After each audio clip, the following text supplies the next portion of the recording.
So welcome to Nerdarchy, for nerds by nerds, and we just finished up and concluded another 5th edition D&D Dungeons & Dragons game. Session 2! Session 2 of the Griffin Gaff campaign.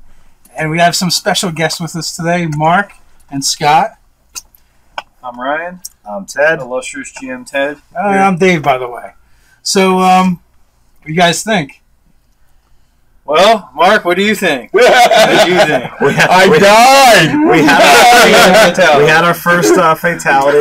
I haven't had a player death in one of my games in probably years. Are you feeling pretty good about yourself, huh? I'm not one that goes for blood. I'm more about the story. I wanna give it entertainment. Mark looks like he's got something he wants to say. Yeah, it's not that you killed me per se. But but you killed me. It's cursing and it's for one.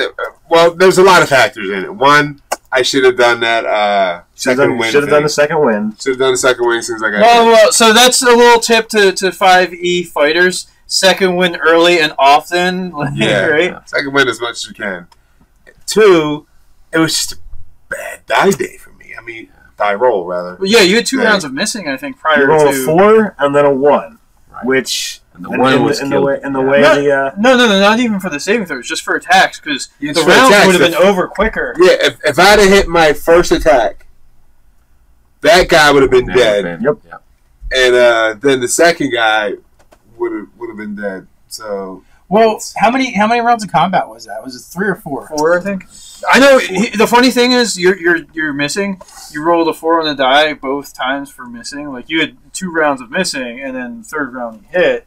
But had he had connected on either of the prior rounds, would have moved us up.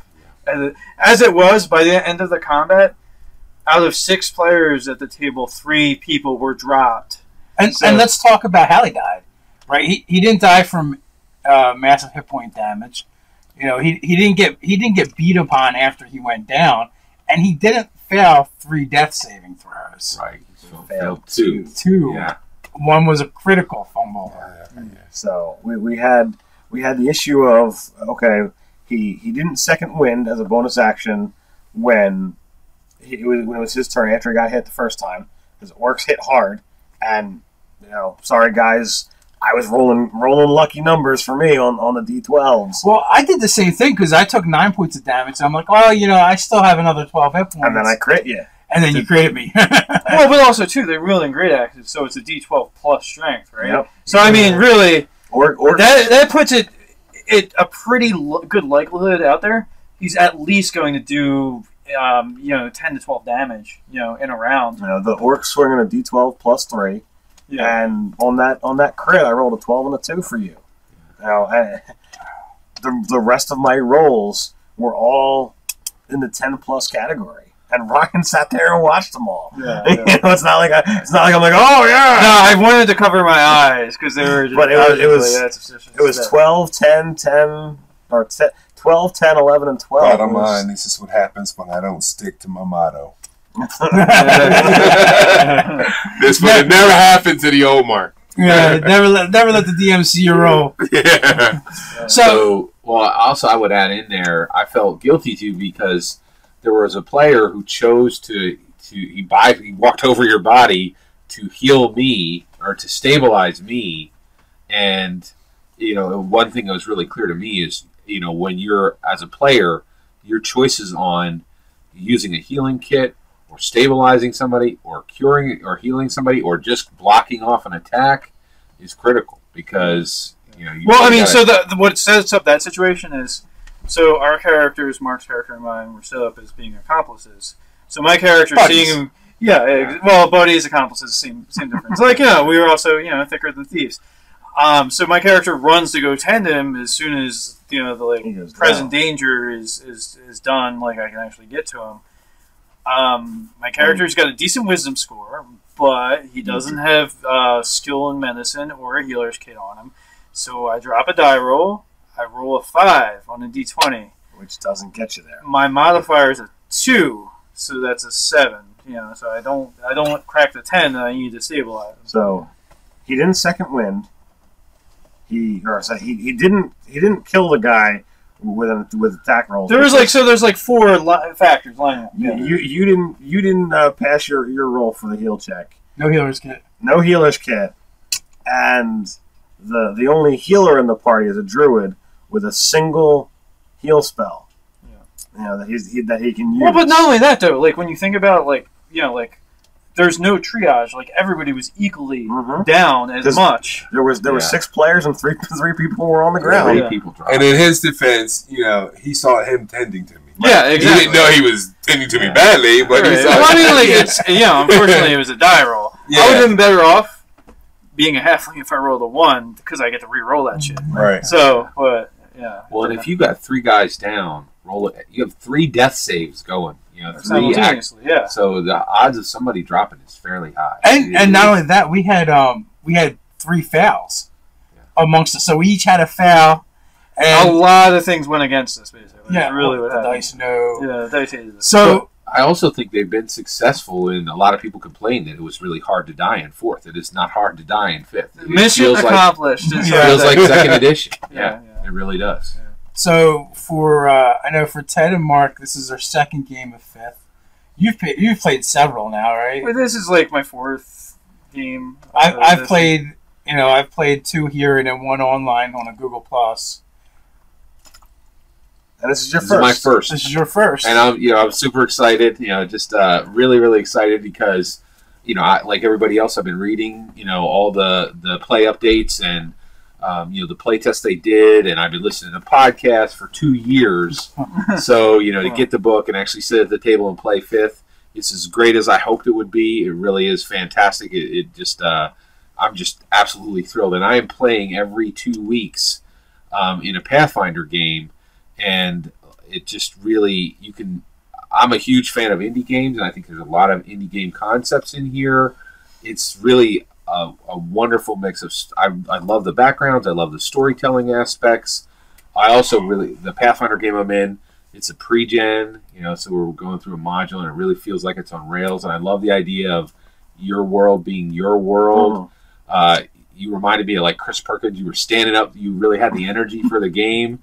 And it was just, I have to say, it's literally a dream come true. I have every single version of Dungeons and Dragons, all 3 books. This is and I'm just thrilled to be buying them and playing them again. And I'm thrilled. I'm very sad that your first combat of 3rd edition, you went down the first round.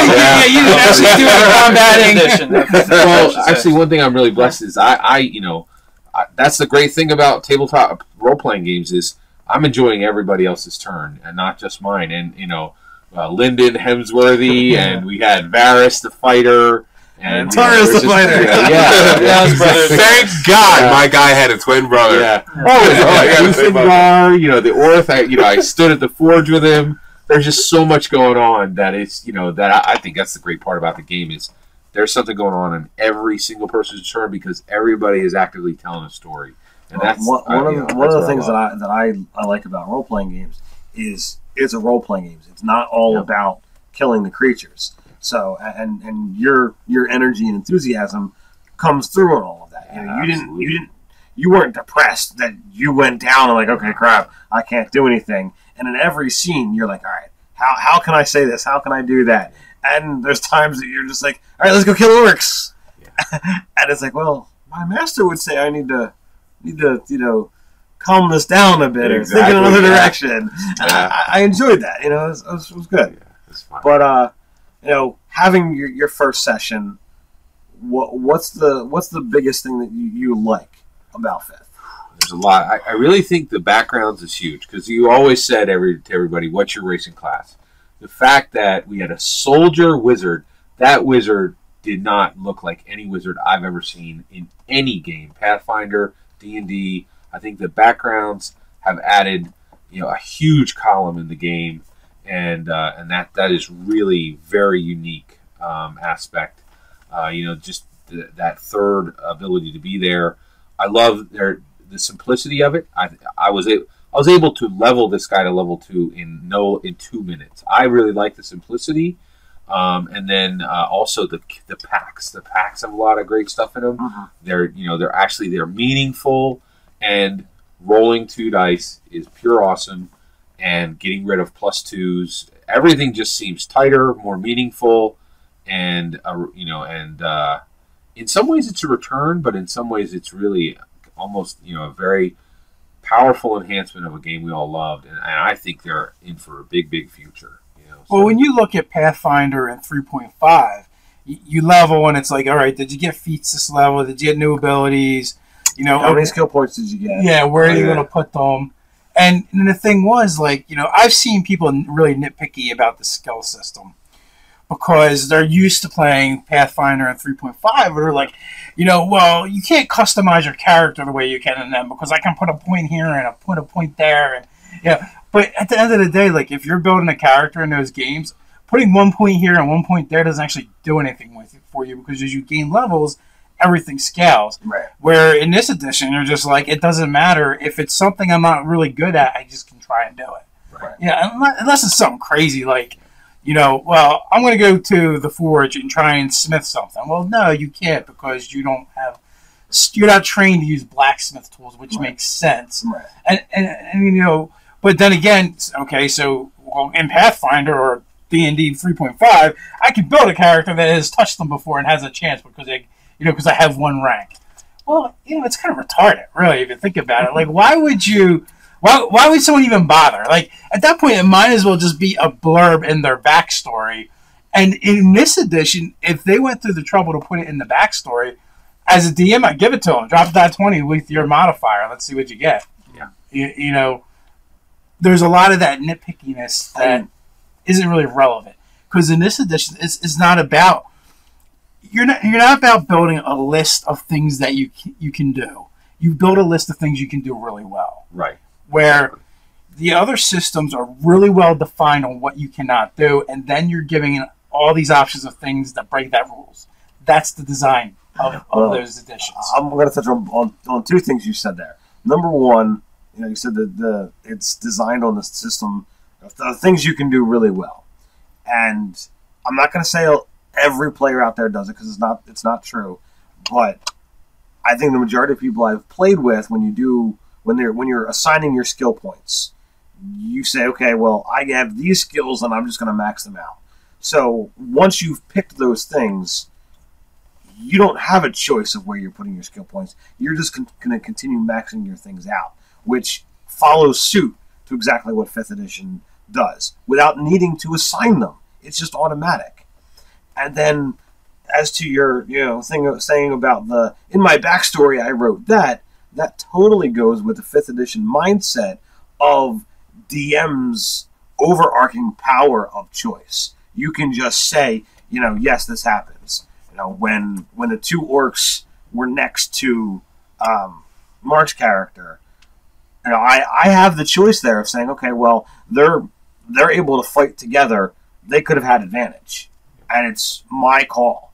Just like in a reverse situation, if there's 1 monster and two PCs, I could say, yes, they have advantage, or no, they don't, and that's just the whim of 5th edition. And some say it's too powerful. Some say it's just fine. I'm still getting used to it, and it's got to be I'm going to need you guys to step up and when it's to your advantage. I'm going to need you guys to set up and say, hey, look, do I get this here? And if I say no, and you want to offer but what about, you might just get it. It's up to you guys to kind of ask, as well as, me judging the situation as well. And it can be a big deal. We saw what happens when, you're dropping 2 dice and, this guy's rolling lots of 4s tonight. Ivy was rolling, pretty lousy as well. And she didn't start rolling well until she was rolling her survival checks with advantage. Well, yeah, rolling advantage is big. Yeah. So, well, I think you got to be careful with that part of the mechanics. Anyway, I don't think we want it to turn into a debate every time a character goes to do something. True. It's going to slow up the game. On figuring out, how to eke advantage out of every situation. Basically, I think every DM in their own mind has to come up with their own set of rules that they're going to follow. Having access to the DMG will be super helpful. Yeah. But we're still a couple months out. From yeah. Well, I'm just saying to define the actual circumstances that are going to set up advantage. That's going to be a big thing. Like in the combat that happened tonight. Well, maybe the orcs would have had advantage, but they were entangled. Or at least one of them was. Right. So maybe that would negate the advantage. Right. And I didn't even think about it. I just I rolled the one attack. I mean, as it was, I was already wiping the floor with you guys. So I didn't really need to give them anything else. So and also too though. Specifically, just when you look at the breakdown of classes, the only character that gets advantage when someone is adjacent to someone else, and it doesn't even have to be a flanking situation, just an ally adjacent to a foe, is the rogue. Right. So they kind of, unless the DMG presents optional rules, they've kind of done away with any concept of flanking whatsoever. So, I mean, again, you can house rule whatever, because that's the beauty of the game. But unless the GM book is going to say otherwise, call out specific optional rules, that's kind of how it works for right now. Okay. Yeah. But I mean, that's also how the rogue gets a sneak attack too, right? Right. He has advantage. Right. Well, yeah, they get their advantage at that point, but they're also considered the two. Anytime they have an advantage, they get a sneak attack off. But it's also saying that whenever an ally is adjacent to your foe, even if you're ranged, they're better opportunists. Yeah. So I think adding a flanking rule in there doesn't actually hurt them. No, it does. It certainly doesn't, because it's something they would have gotten anyway. Right, but they already get it even at range, which is something no one else will get. Yeah. Right. And they get sneak attack, so they're still better at it. Well. Except for that makes a rogue question whether they want to go into melee if somebody else is going to do the same to them, because they're not going to wear the heavy armor, so their odds of getting hit are way higher. So I mean that's the watch of that. It's just like, I think I'm going to stay with a ranged rogue because I'm going to get my ass handed to me if. Well, maybe your rogue didn't. Well, no. Like my rogue's not. He's not going into melee. But I'm just saying, if you wanted to make a rogue that say he fought with 2 weapons or wielded a rapier or whatever. If your chances of your foes having combat advantage on you because you're going to be lightly armored comparatively to a fighter, that's going to change. That's going to quite possibly. That's your Mountain Well, yeah, right. That's going to. You might not be that kind of rogue. You're not going to be that kind of stealthy rogue at that point. But it would modify your choices if you wanted to build a melee rogue, which. Yeah, there's role playing, but there's also just thinking of survivability of the character. Like, I don't want to spend 15 minutes. At least the building character part is a lot shorter now. But still, you don't want to take 15 minutes to build a character. It's like so suboptimal that your odds of dying are fairly high, especially the lethality we saw. So in regards to the lethality, we've gone through 2 sessions. You've been on the ground, twice. 3 times, including my other session. Wow. I can only reference what happened in my table. Mark's been on the ground. Scott's been on the ground. We had all 3 guardsmen. All took turns on the ground. I've never been on the ground.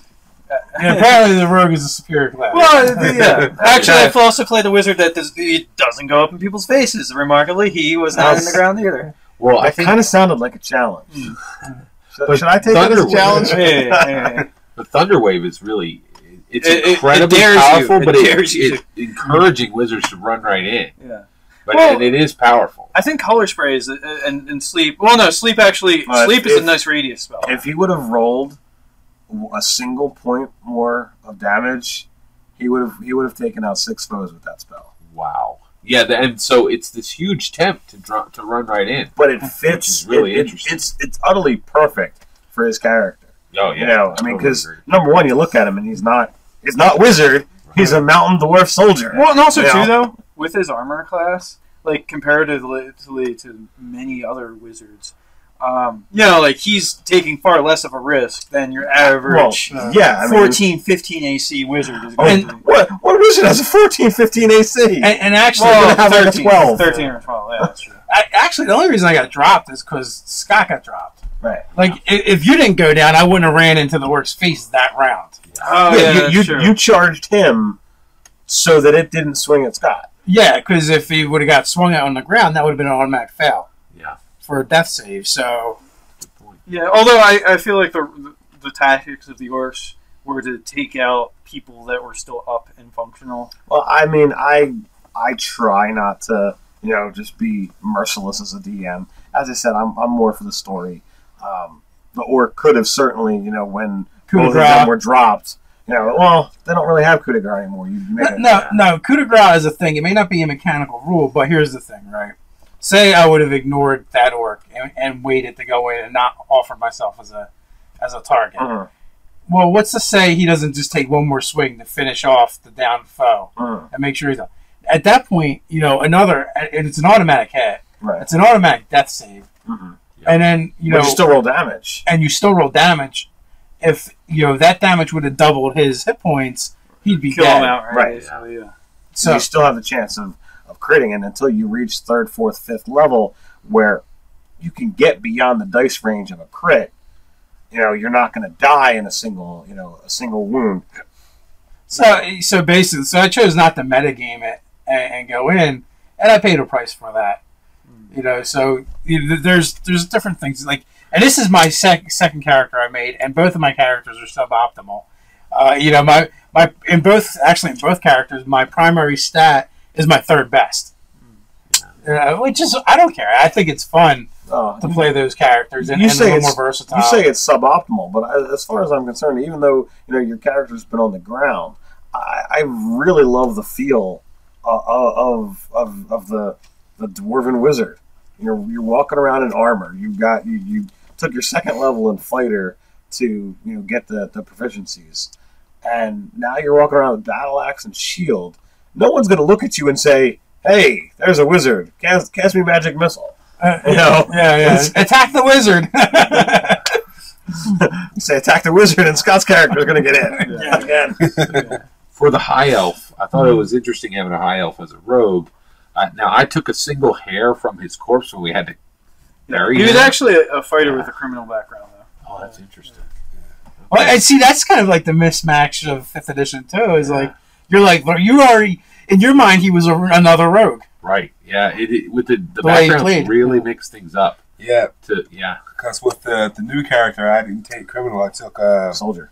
No, I took Outlander. Oh, nice. And they had they have a list of different things, and I took bounty hunter. Okay. So I mean, it doesn't really change any of the other stuff under Outlander, but it's just like to say, okay, he's coming in as the twin brother. The one's a soldier. It's like a criminal background. So, what's the twin going to be? He's going to be like a paladin. No, it seemed when he rode up, it seemed like it. Because he's soldier. Yeah, but he's also a bounty hunter, so he's used to going head up to people and say, "Hey, look, what the hell?" Yeah, So it was a strong entrance. I mean, it was disappointing that there had to be a character death to get it, but it was one of the stronger entrances for any of the characters I thought. So it was pretty rough trying to get 4 characters in on a session. I think that's always tough. that slowed down the overall flow of the game, and character death is a part of the game. So working a new character in is a challenge. Thankfully, Ivy and Ken made characters that had a linked story, so I was able to work them together. And we got to see some new characters at the table, some classes and races we haven't seen. Yeah. When's the last time someone played a druid? Yeah, it's been a while. Well, we haven't played we haven't played D&D in so long. Yeah, I know. But I think race wise, it's been a long time since I've seen a half elf at the table. Half elves are pretty sweet. I mean, +4 to stats. The only thing that good is a mountain dwarf. Come on. Right.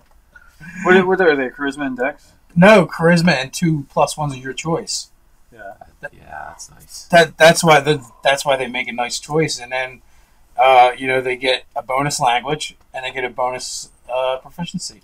Yeah, half elves rarely appeal to me.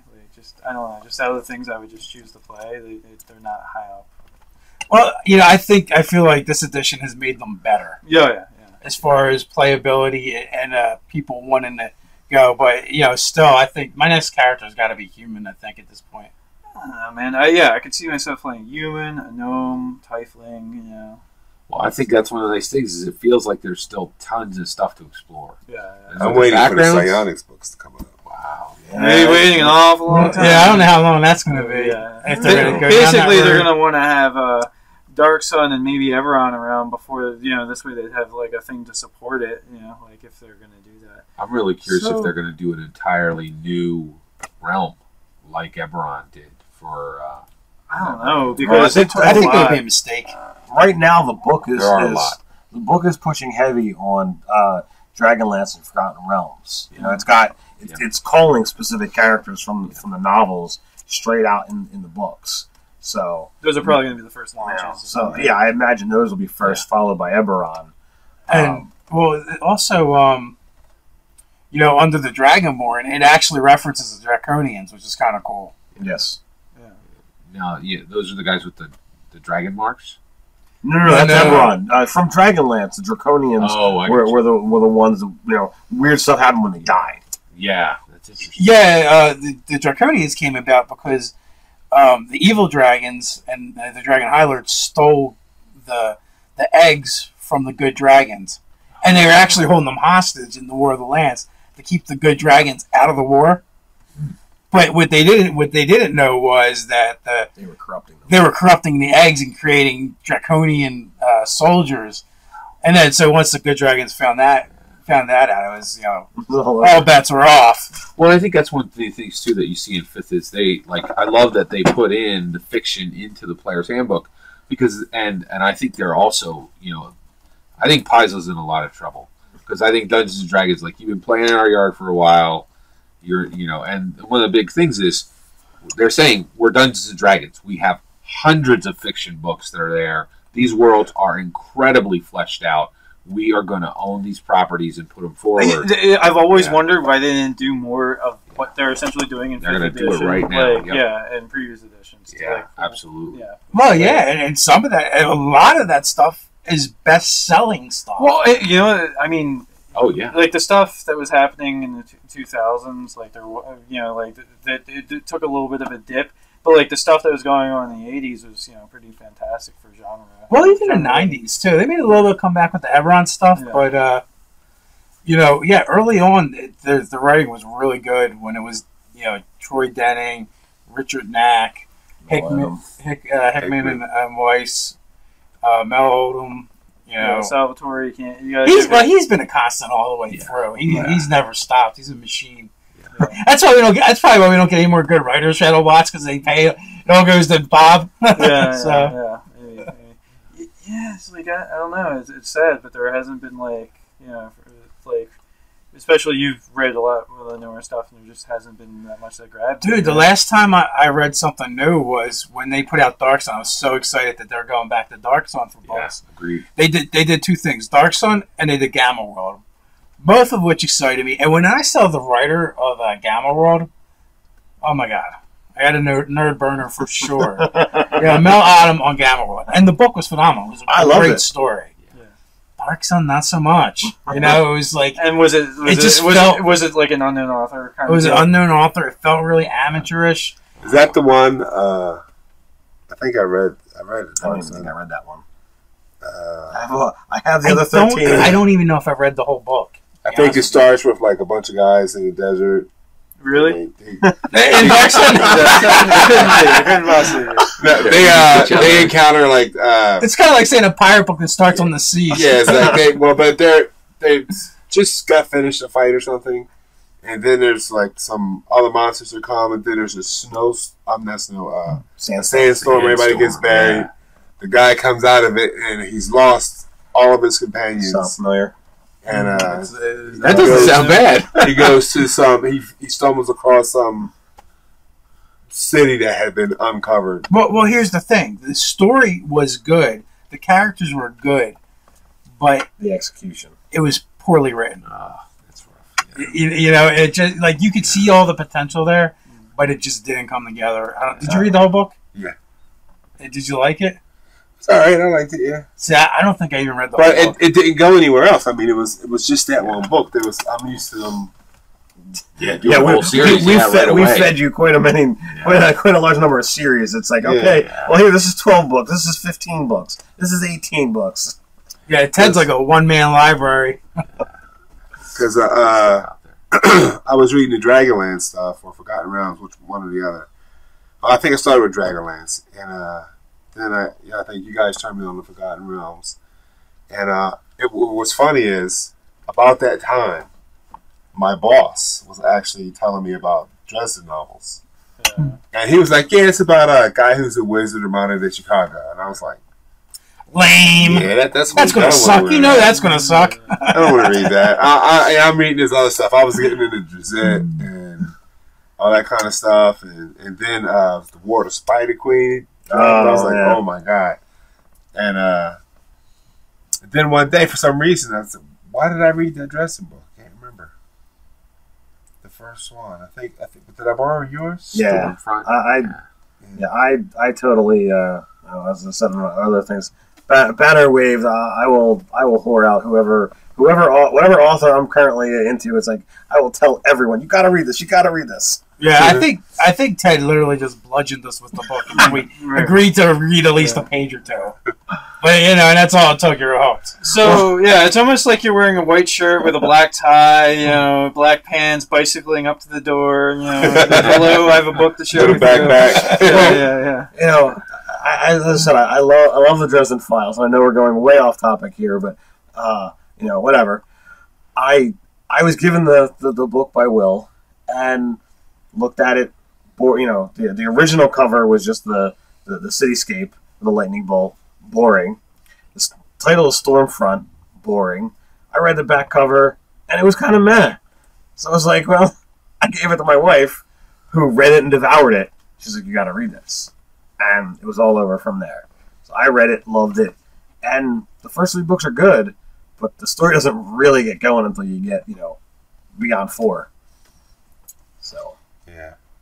Good times. So now that we're completely off the rails. All the topic. So what were we talking about? Oh, right, we played this game called Dungeons and Dragons 5th edition. Yeah. But, you said something interesting, too, about, Paizo being in trouble. Yeah. So I know you've brought this up a couple times, so I wanted to talk about it anyway as a group. Of us all, you've played you and Ryan have played the most Pathfinder. The rest of us have not played that much. Now, from what I've seen of their community online, like, the game is not going anywhere. Pathfinder is not going away. No. Is it gonna lose some of its players? I think so. I mean, I was talking with another YouTuber about RPGs, and he's also a big fan of Pathfinder, and he's like, it's really hard to move to 5th edition because I'm so heavily invested in Pathfinder. Yeah, I think I'm going to do it anyway. Well, I mean, here's the thing, though. There's going to be...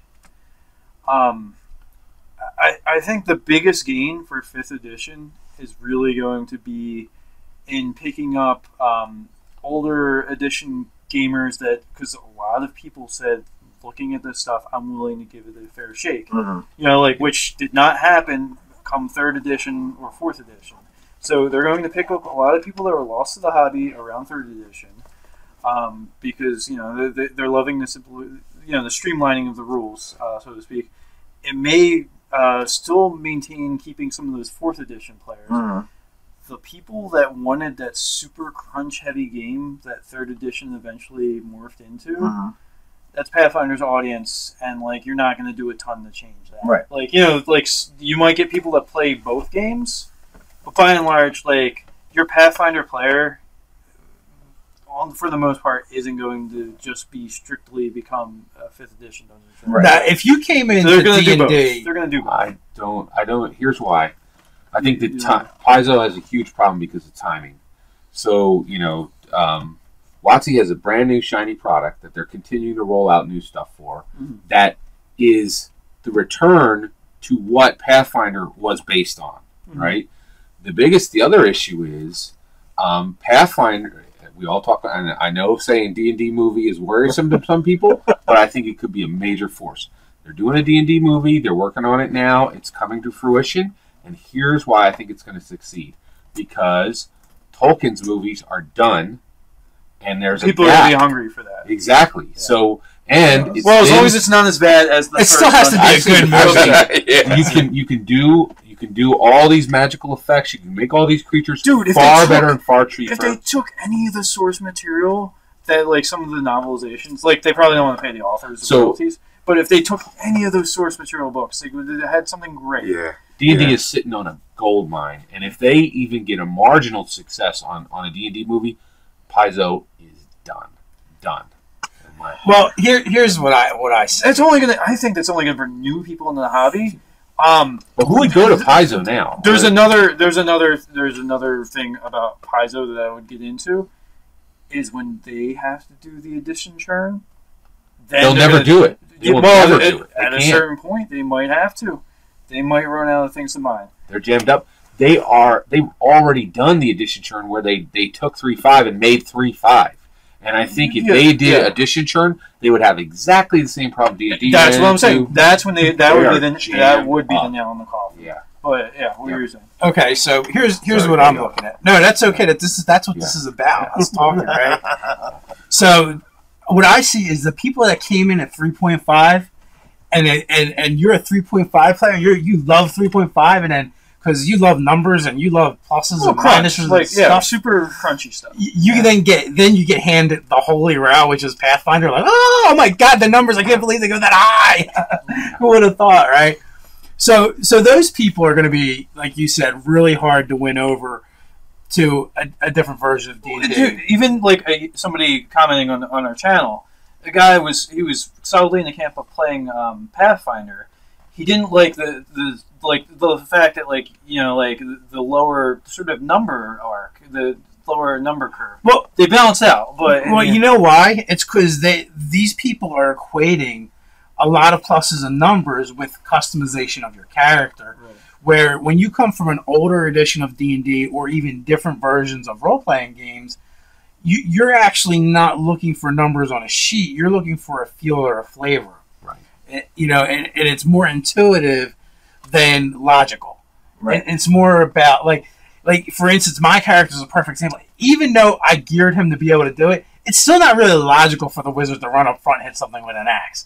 And you've seen it. He ends up on the ground half the time, right? So it's not really logical, but it feels really good to be able to do it and be effective.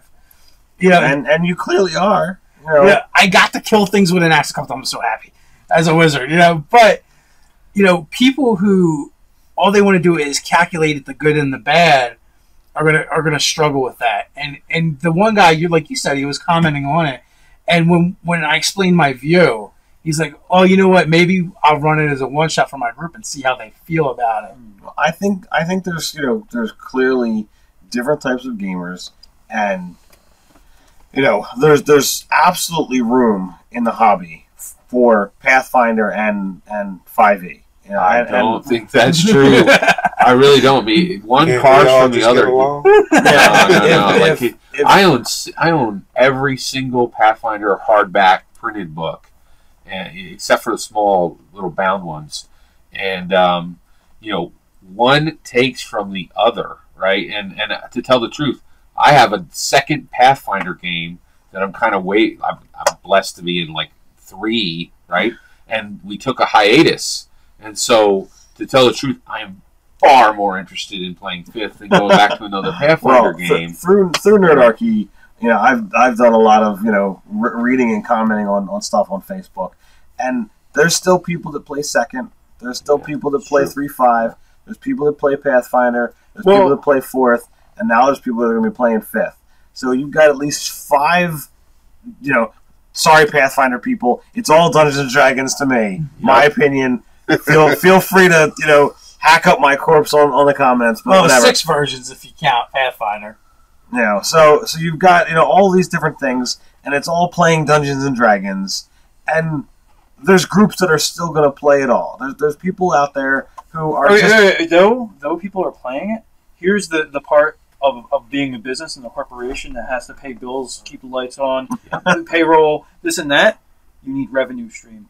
Though those people may still be playing 1st edition, 2nd edition, they're only buying the books once. Yep. So you need new product constantly But streaming no, out. it's awesome that Watts went back and did. They reprinted some of the archive stuff. Yeah, they went back and re-released it all. But at a certain Exactly. point, so unless people's books have been damaged through time or whatever, because some of these books are really old, a lot of the people who bought these books already own these books.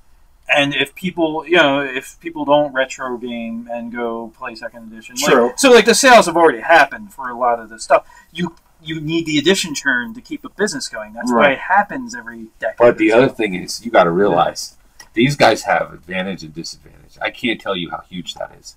So one week I'm playing, they're saying roll your single d20. You got a critical. Now confirm it.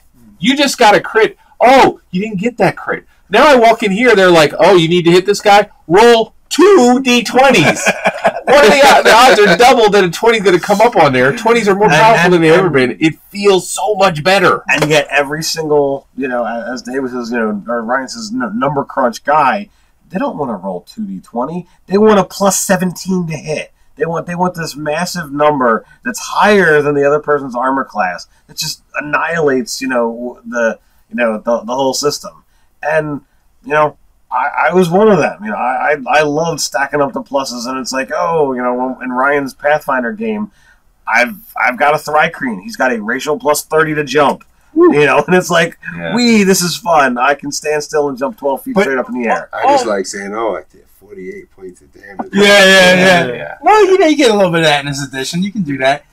But, Ryan keeps bringing up, which is really true, and it gets overlooked over and over again. All those pluses are arbitrary unless it's one specific thing that you're really, really good at, and you use every single feat you have to do, because everyone gets those everything pluses. keeps scaling. Yeah. So it's an illusion. Yeah. I mean, well, except for in like 3X, like you need a plus 30 because it's just like the DC just keep climbing or whatever. Yeah. So DC 50, all right. Now this 30 really means something. Whereas like if you had a plus 30 in this edition, it's just like you've automatically accomplished the most absurd thing you could possibly do. Here's what's really cool about this too. Like those orcs, you can use them against a 10th level character because your armor class isn't going to be that much higher. Plus 5 to hit. They're going to still have a chance to hit. And when they hit hard. Still, right? Yeah, and they'll probably go down in one shot at that point, or you're taking down 1 or 2 orcs around, right, by 10th level, or more if you're a fighter, or more if you're a fighter. But the monsters have much longer playability, from what I can see already. Yeah, which I like. I was, I'm again, only my second time DMing 5th edition, and I was rather shocked at 4 orcs. I mean, because my pseudo imps, because I don't have stats for imps yet. I had to, conglomerate commoner and imp together, or commoner and scorpion together to try and get something that had a poison save. So did they have a skill in using farmer's tools? No, I just modified it a little bit. Farming in hell, the harvesters of hell, and I gave him a poison save, and Dave totally took him out with one spell. But that's good because the 4 orcs totally mowed through you guys, pretty hard. Well, I would add to that because I actually targeted what I saw was imps, right? I didn't know that Ted didn't actually have a stat for imp. I think they might be in that PDF somewhere. But I looked through it all 3 times what I had. But anyway, I saw imps and I'm like, oh my god, we're boned. I don't want to die from poison. Poison in this edition really sucks too. I mean, there's like a bunch of different ways to get poison. One is like just damage, and then there's the poison condition that just sucks. But I just saw imps and flipped out. I'm like, Thunderwave! Thunderwave them all! And you were super excited when all 4 of them went off the map. Oh yeah, that was a good thing. I was like, that was a relief. Well, and then also, like, I feel like they've come in and they've fixed so many problems. Like, you have Firebolt as a cantrip, which feels like a fire. So you have Firebolt as a cantrip. You don't have to wait until 3rd level to get Fireball. The other issue is, again, I'm running both week to week, and so we've ran 2 sessions already and have another session or 2 to go before we get to level 2. 300 points to get to level 2. The whole EXP scale is scaled way down, and I think that's important. People need to see levels way more faster than they used to because people's attention span is much lower. So I think they've just looked there. They've corrected a lot of mistakes, and Paizo has very little ability to go back and rewrite those books. Yeah, well, I mean, so that being said, they have different tracks of progression. Yeah, fast, slow. medium, If you did the fast progression, like you would level quicker. But well, that's what when I build a character, I don't build a first level character and say, "Oh, he's going to be a fighter," because he's a bitch at that point. He's got 10 hit points, maybe. Yeah, When I build a character, I look at the higher levels and see that's what I'm aiming for. This is what I want him to do. And our group, So, we rarely get to see I that. know. yeah. But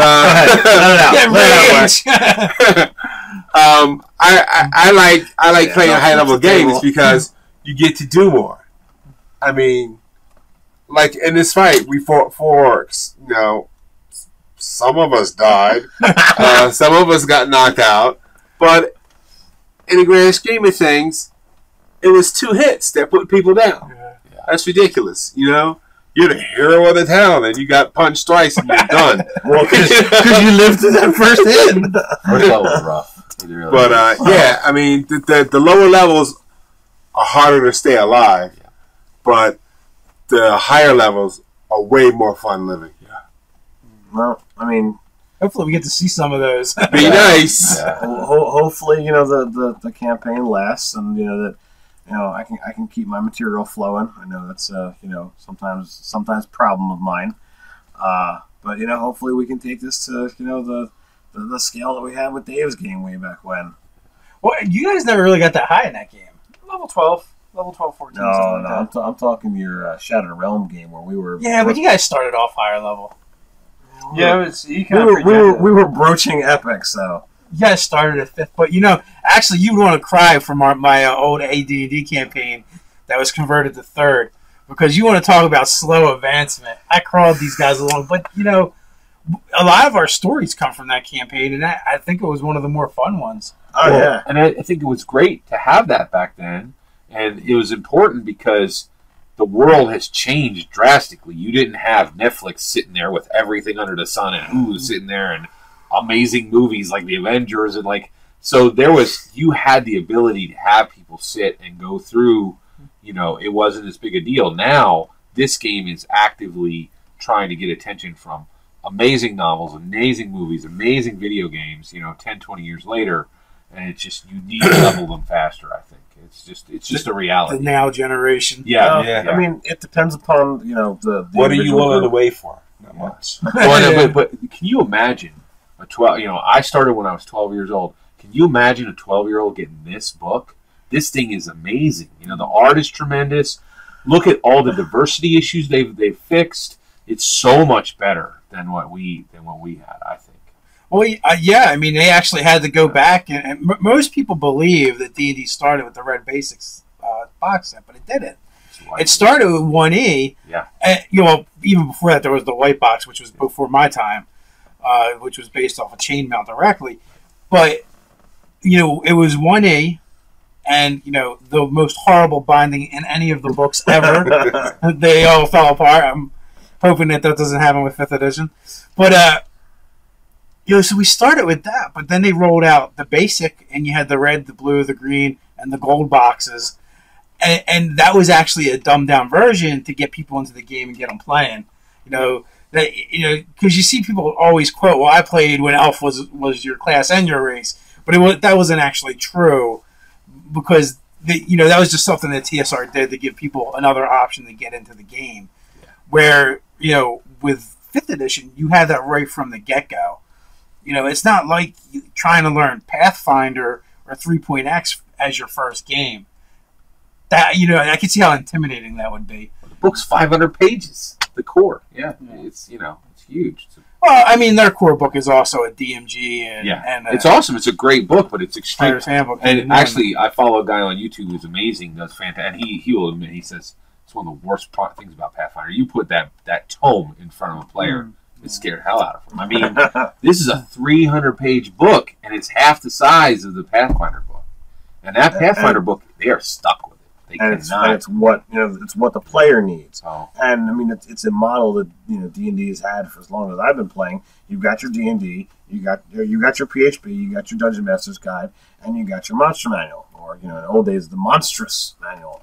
Oh, and I do have to concede points to Pathfinder something. Their beginner's box is the most amazing product I've ever seen as far as a beginner's box. And it slaughters the new 5th edition starter box. It's got like the little the pawns, the cardboard pawns. It's got the standees. It is beautiful. I mean, it is the beginner's box for Pathfinder. That is the one area where they have tremendously advanced beyond D&D. Yeah. Well, I mean, it's it's like it's a arms race. Yeah, it is. In a way, absolutely to get people into the into the hobby on their side. Yeah, it's going to be daggers out between them, and actually, yeah. Yeah, well, I think us as the consumers are going to benefit from that because they're going to have to compete on so many levels, not just the creative level, but as well as what do we got to do to get people to spend their money with us instead of the other guy? Like you saw it with the PDF release of 5th edition Dungeons and Dragons. Watts did something that he never ever do. Yep. They gave shit away for free. 100 pages of it right out of the gate. Here. Yeah. I've got my basic rules, which doubles as the player's handbook. Basic rules doubles as the DMG. Let's see, what do they want here? The Tyranny of Dragons, an online supplement for Horde of the Dragon Queen. Yeah. And, it's like, I got to use what I have access to. Yeah, and absolutely. How can I run a game if I don't have a DMG and a Monster Manual? Well, and that was also a very smart part of their strategy because they're like, all right, look, the books are $50 a piece. They're kind of expensive. People are bitching about the price, and I feel the same way. Yeah. When I was a kid, no, and so, but they're like, well, so what can we do? We can spread it out over 4 months. Yeah, although $50 retail for a 300-page book, like full color, like. I mean, that is kind of expensive. Like I would say 35. Video games are 60 a pop. Yeah. This will give you 10 times the enjoyment of any video game. Yeah, but the amount of staff and programming that goes into a video game, I mean, there's a lot of visual But as a development. Consumer, do you actually care? No, I don't. Yeah, I don't. Well, I mean, I'm not a big video game guy anymore. Do you have your player's handbook? No, I don't. But his is for a completely different reason. Yeah, I am not buying. You can quote me on this, Wizards of the Coast. I am not buying physical copies of the books that I have to move every time I have to physically move locations. Get access to the ebook and he'll buy it. Yeah. Give me a PDF to buy. I'll happily buy it. Put it on my devices, and we're good to go. Well, with that being said, give me a PDF to buy, and I'll buy both. Yeah. Well, and also too though, so generally you have a slightly lower price point on the PDFs. If your price points are reasonable. There's no reason why people can't support both product of Wizards of the Coast and Paizo. If you have an average price point of about $10 to $15 per product, then people could make the purchases of buying one of each every month if they wanted. I mean, because our Pathfinder Dark Sun game, there's no way that could run off of this rules light of a game, just the way things are. Mm-hmm. I kind of disagree. There's certain things that you could actually work better, like the backgrounds. Yeah, well, the backgrounds, but there would have to be so much retconning and reconfiguring to make it work. There would be an awful lot to figure. The story wouldn't change. It would just be the characters. I mean, you just move it forward. But in order for that to happen, we would really need Psionics and Dark Sun. In 5e. So we're a long ways away from that. Or even environmental rules, because you'd have to deal with the harshness of the desert. Just the GMG dealing with that. Well, yeah, I mean, but that's a few months out. We'll get the DMG. Yeah, but we're talking years before we'll see any Dark Sun. I would say, if at all. I would say we're looking at year and a half, 2 years. I don't think it would be a setting in Rune and Dragonlance. They could go deep into Dragonlance. Well, not only that, dude, but I just feel like Dark Sun would be so low on the queue of things. It wasn't fourth. Yeah, well, the fact that they gave it some notice, means that it's still out there and the players still want it. Yeah. and it's unique. I mean, if you look at Dragonlance and Forgotten Realms, they've kind of been there in your face for a long time. Eberron, it's new-ish. But there's things that could get in the way. Like, two things that have bumped up recently is Planescape had this huge. The guy who created Planescape had a hugely successful Kickstarter and kept bringing up the name Planescape. And D&D has this massive crop of properties that they haven't even gone that deep into. Planescape could crop back up, and good grief, there's people talking about the hamster from Space Jammer again. So even like Spelljammer could get relaunched. I mean, and that's if I'm amazed they've kept Eberron as prominent as it is, because it was different than any of their products where Kevin Smith came in. It was from a contest that they brought forward, and they brought it out. And because Kevin it was Smith, you mean Keith Baker? Keith Baker. You're right. He's had a bit of a career though in doing RPG stuff, like writing though. Like, yeah, it's not like he absolutely, but I mean, in game development, the contest that Eberron came from, we actually made a submission for that. Me too. Yeah. Mine didn't win either. It was fun. It was great. Did you feel like they picked any of your stuff and put it into Eberron? No. In fact, I went back and tried to find it. I couldn't find it, but it wasn't. Yeah, but I thought it was great that they pulled people in. They could relaunch again and have a new, the idea of bringing somebody up and making them like Keith Baker and saying, take one of you guys and making him a but a Keith rock Baker star. was already like the thing is. Oh, like, you're saying he was already he there. was already an That's established interesting. guy doing writing for stuff. Yeah. So like he was already an industry insider.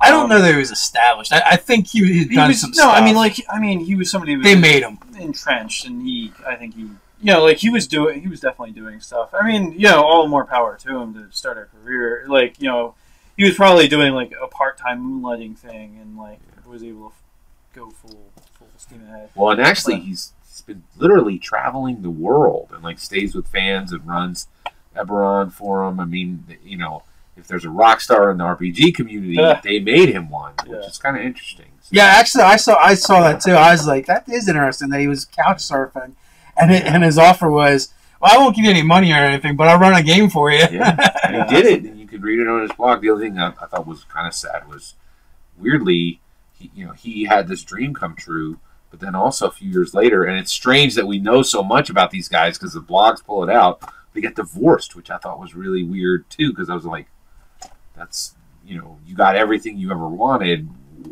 What didn't?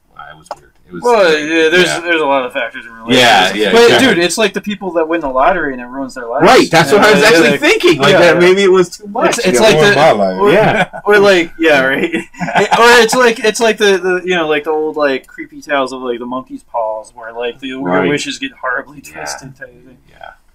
Well, we are way horribly off topic, as usual. And speaking of things being horribly twisted. Yeah, and we've run quite long. So with that, I think we should wrap it up. You guys can find us on Facebook, Twitter, even at nerdarchy.com. Click like, subscribe, comment. Yeah, do all and that. with that, until next time, stay nerdy, my friends.